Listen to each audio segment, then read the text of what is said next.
Hello friends, welcome to Saji kitchen. இன்னைக்கு நம்ம சேனல்ல என்ன பார்க்க போறோம்னா, சூப்பரான பூண்டு குழம்பு வைக்கிறது தான் பார்க்க போறோம். இத எப்படி சுலபமா செய்யலான்றத பார்த்துடலாம் வாங்க. நம்ம சேனலை இப்பதான் ஃபர்ஸ்ட் டைம் பார்க்குறதா இருந்தா, மறக்காம சப்ஸ்கிரைப் பண்ணிட்டு பக்கத்துல இருக்க பெல் ஐக்கானை கிளிக் பண்ணி ஆல்ன்ற ஆப்ஷன் கொடுத்துருங்க. அப்பதான் டெய்லி போடுற வீடியோஸ் உங்களுக்கு நோட்டிஃபிகேஷனா வரும். சுவையான பூண்டு குழம்பு எப்படி வைக்கிறதுன்றத பார்த்துடலாம்.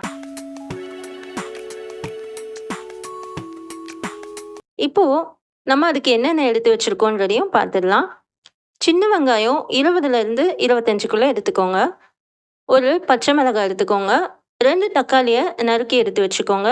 பெரிய தக்காளியா இருந்தா 2 எடுத்துக்கோங்க. சின்னதா இருந்தா ஒரு 3, 4 எடுத்துக்கோங்க.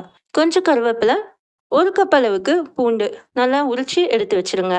இப்போ நம்ம ஸ்டவ் ஆன் பண்ணிட்டு அதில் ஒரு பாத்திரம் வச்சிடலாம். 3 டேபிள் ஸ்பூன் அளவுக்கு எண்ணெய் ஊற்றிக்கோங்க. எண்ணெய் கொஞ்சம் சூடான அப்புறமா 1 ஸ்பூன் அளவுக்கு கடுகு போட்டுக்கோங்க.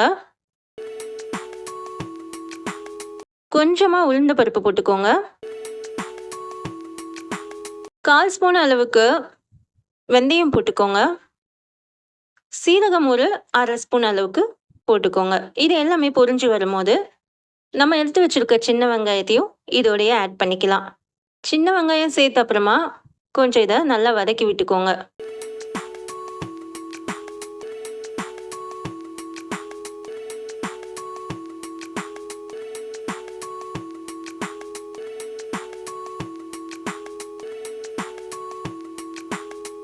இப்போ நம்ம இது கூட பூண்டையும் ஆட் பண்ணிக்கலாம். 1 கப் அளவுக்கு தான் நான் பூண்டு எடுத்திருக்கேன்.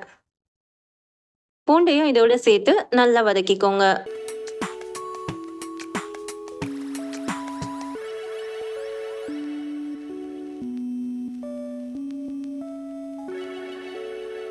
இது போல நல்லா வதக்கி விட்டுக்கோங்க.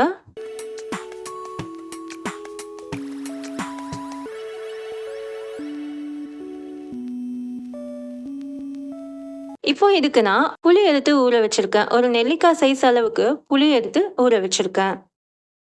இப்போ நம்ம இதை நல்லா வதக்கி விட்டுப்போம். பூண்டை நல்லா எண்ணெயோட சேர்த்து நல்லா வதக்கிக்கோங்க.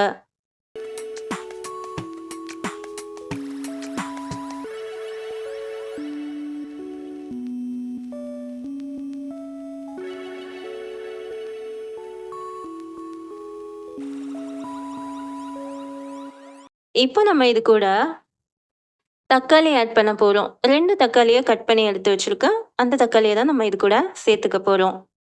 தக்காளி சேர்த்த அப்புறமா அது கூட நம்ம ஒரு பச்சை மிளகாவையும் கொஞ்சம் கருவேப்பிலையும் எடுத்து வச்சுருந்தோம்ல, அதையும் சேர்த்துக்கலாம். சேர்த்த அப்புறமா நல்லா இதையும் சேர்த்து வதக்கி விட்டுக்கோங்க. தக்காளி கொஞ்சம் சாஃப்ட் ஆகட்டும், அதனால் நம்ம நல்லா இது போல் வதக்கி விட்டுப்போம்.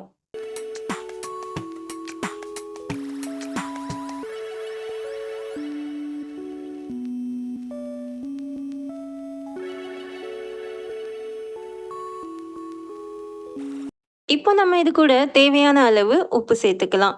உப்பு சேர்த்த அப்புறமா 1 ஸ்பூன் அளவுக்கு மஞ்சத்தூள் சேர்த்துக்கோங்க. இதை நல்லா வதக்கி விட்டுக்கோங்க. இது போல் நல்லா வதக்கி விட்டுக்கோங்க.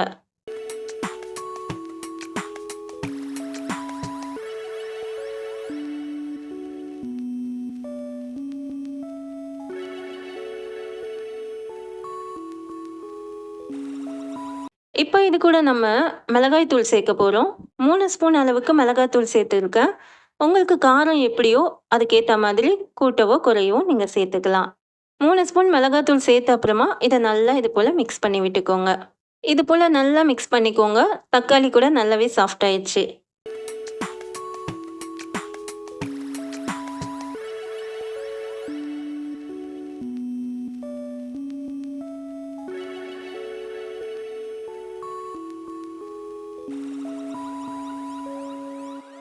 இப்போ நம்ம இந்த ஸ்டேஜில் என்ன பண்ண போகிறோன்னா, ஊற வச்சிருந்த புளியை இது கூட நம்ம ஆட் பண்ண போகிறோம். அந்த புளி தண்ணியை இது கூட நம்ம சேர்த்துக்கலாம்.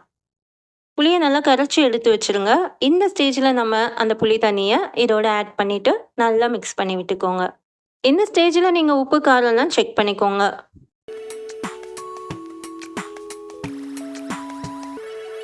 இப்போ நம்ம ஒரு மூடியை போட்டு மூடிடலாம். 5லேருந்து 7 நிமிஷம் கொதிக்கட்டும். இதை நம்ம மீடியம் ஃப்ளேமில் வச்சிடலாம். ஹை ஃப்ளேமில் வைக்க வேண்டாம். மீடியம் ஃப்ளேம்லேயே இருக்கட்டும். பாருங்க இது நல்லா கொதிச்சு வருது.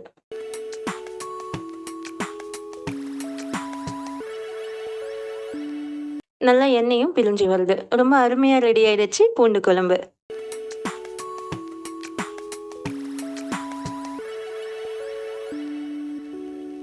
இந்த குழம்பு நம்ம சாதத்துக்கு ஊத்தி சாப்பிட்டோம்னா ரொம்பவே அருமையா இருக்கும். பூண்டு குழம்பு உடம்புக்கும் ரொம்பவே நல்லது. இதே போல நீங்களும் ட்ரை பண்ணி பார்த்துட்டு எனக்கு கமெண்ட்ஸ்ல சொல்லுங்க. இந்த வீடியோ உங்களுக்கு பிடிச்சிருந்துச்சுன்னா நம்ம சேனலை லைக் பண்ணுங்க, ஷேர் பண்ணுங்க, மறக்காம சப்ஸ்கிரைப் பண்ணுங்க. தேங்க்ஸ் ஃபார் வாட்சிங்.